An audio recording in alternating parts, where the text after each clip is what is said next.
I got the sun behind them, you can really see them. They're all coming in and going right there.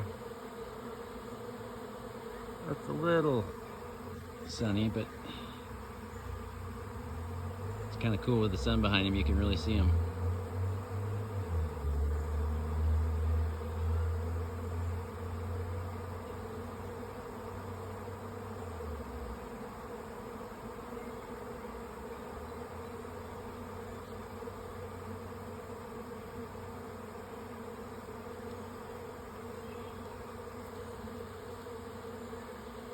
And they're finding their spot right there, going into that, those two nukes that are stacked up.